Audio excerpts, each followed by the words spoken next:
So, hi guys! Kumusta na? So, ngayon guys, magbibigay lamang tayo ng point of view or kunting paliwanag lamang dito sa comment mismo ni Jing Baay. Nung isang araw, bumisita siya sa live ko at medyo mainit ang pasok niya. Pero syempre, bago ang lahat, don't forget to support and subscribe Kuya Val Santos Matubang at Aid na Vlog Kalingap Rab at sa lahat ng Team Kalingap, syempre guys, salamat sa suporta at pagmamahal nyo sa aming mga Kalingap Reactor. So, ito na nga. Ito yung kailangan nating paghandaan ang mga ganitong mindset ng mga EDSI fans na hindi pa totally naka-move on at umaasa pa rin na merong second chance sa dalawa kahit pa ulit-ulit na sabihin ng dalawa na tapos na, tama na, ayawan na. 'Di ba? Hindi ba pwedeng irespeto ang ayaw na at tuloy tayo sa new chapter? At pwede pa rin naman kayong magiging solid EDSI kung gustuhin nyo. Yun nga lamang magiging ano na lang, support kay Kalinga Pido, support kay Viancy individually. Yes. Kung talagang gusto nyo sila at gusto nyong suportahan, ganun na lang ang gagawin nyo dahil hindi nyo pwedeng ipilit ang ayaw na nila. Tulad na lang ng mga nangyayari nung mga nakaraan. Gumagawa ng paraan ng mga sponsors. O ano ngayon? 'Di ba? Alam nyo na ang mangyayari kapag ipipilit nyo pa ang mga bagay-bagay na hindi na kailangan, hindi na pwede at hanggang dyan na lang. That's reality. Now, ang sabi dyan, puro kayo idbre. Puro kayo idbre naman, di naman kayo nakasupport kay Ido lalo na sa mga charity niya. Sure ka, closure, makapagsabi ka, sigurado ka, abangan mo na lang. Abangan mo na lang, supalpal yan, pinagsasabi mo. Okay. Ako yung pinagsabihan niya na yan na, kasi lagi ko kasing sinasabi na, kung mag-uusap man ng dalawa, si Viancy at saka si Kalinga Pido, ay closure. Bakit? Dahil nanggagaling mismo yan sa bibig ni Kalinga Pido na gusto niyang mag-usap sila ng pangalawang pagkakataon na mag-usap sila ulit para sa closure. Oh, narinig natin yan mismo sa bibig nila, hindi ko yan mima-mima at hindi ko yan gawa-gawa lamang sa kanila mismo yan or kay Kalingap Ido yan mismo. 'Di ba? So ngayon, yung sinasabi na yung mga Edbri fans or Egypt, hindi nakasupport kay Kalingap Ido, sure ka rin ba? Kaya nga Edbri, kasi andon si Kalinga Pido at doon din si Bridget, kaya sumuporta. Kaya kayong mga naka-jacket kay Kalinga Pido, kung mayroong mga bagong fans, i-welcome nyo. Hindi kayo magiging selfish at hindi nyo iba-block or i-hide. Diba? Ganun lang yun. Hay. Closure nga, ang gusto ni Kalinga Pido. Ano pa bang gusto nyo? Diba? Kailangan nating tanggapin at mag-move on na or mag-move forward na at tuloy tayo sa new chapter.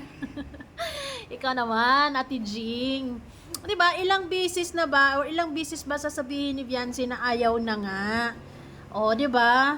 Bakit natin ipipilit ang bagay na hindi na nga nila gustong ipagpatuloy pa?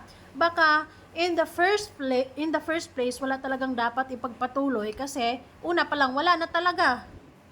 'Di ba? Kasi sa 2 years na samahan nila, bakit ang tagal naging official? Ano bang hinahanap? Ano pa bang hinihintay? Ano bang nagiging problema? Sila lang ang nakakaalam dyan. Hanggang sa, humantong sa ganito, hanggang sa nagsawa na rin si Viancy, or napapagod na rin si Viancy, or kung ano man naging dahilan dyan, bahala na, umabot pa nga sa tulpo, at hanggang ganito na, napakagulo na sa totoo lang, kaya hindi na rin talaga healthy kung magkaroon pa ng second chance ang dalawa, kasi hindi basta-basta ang nagiging kalaban ni Viancy, ang Kalingap, pamilya ni Kalingap Ido yun. Diba? Knowing si Kalinga Pido ay family-oriented. Talagang ipaglalaban niya talaga ang pamilya niya. Ngayon, kung sakali man talagang sila ang itinadhana, maaaring gagawa ng paraan si Lord.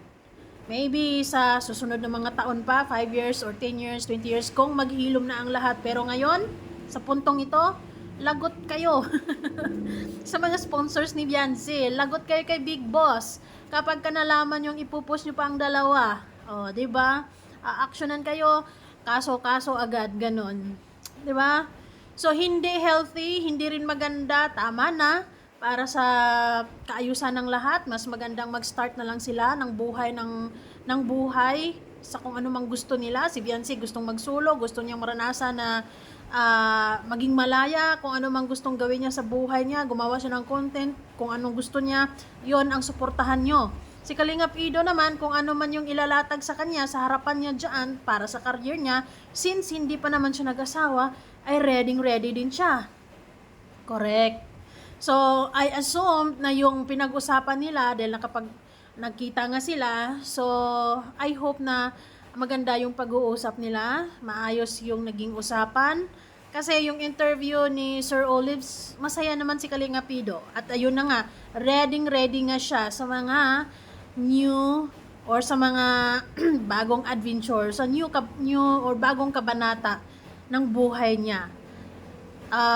Maybe it includes love team kung may darating, o alam nyo naman na pinupost talaga ng mga fans yan, ang Egypt, hindi rin namin pipilitin yan. Kung matuloy yan, maraming salamat, masaya tayong mga Egypt fans. Pero kung hindi rin namin pipilitin yan. Ganun lang yon. Ngayon, kung hindi pa rin kayo, hindi nyo pa rin matanggap na yun na nga, ito na nga, tapos na nga, pwede pa rin kayong umasa. Pero, hindi kayo magiging bitter. Asahan nyo na may second chance ang EDSI kung yun ang pinanghahawakan nyo. At kami naman, tuloy sa aming Egypt tuloy sa aming misyon na susuportahan sa susuporta kami sa new chapter, 'di ba? Kung ano man ang gagawin ni Kalingap Ido diyan na vlog, yung mga pabahay niya kay Early. Oh, medyo malayo, ano pa 'yan. Inaabangan natin 'yan sa mga beneficiaries niya, or kung ano pa bang mga bagong lakad nila sa mga kung ano mang negosyo na maaring ipupush ni Kalingap Ido. Ganun. 'Di ba? Kung merong love team, edi wow. Meron pa bang ibang pinupush ngayon bukod kay Bridget? 'Di ba? Wala. So talagang malaking pag-asa at nararamdaman niyo 'yan ngayon. 'Di ba? So para sa ikakatahimik ng lahat, para sa ikakasaya ng idol nyo, kung sinusuportahan nyo talaga sila, wag niyo silang ipilit sa isang bagay na ayaw nga nila. Sa isang bagay na tapos na, sa isang bagay na tama na. Nagmamakaawa na nga si Beyonce eh. 'Di ba? Nagmamakaawa na irespeto na lang yung decision niya na tama na, kasi siya yung mas nakakaalam sa kung ano mang nararamdaman niya kaysa sa atin eh. Tayo puro tayo kilig. Oo.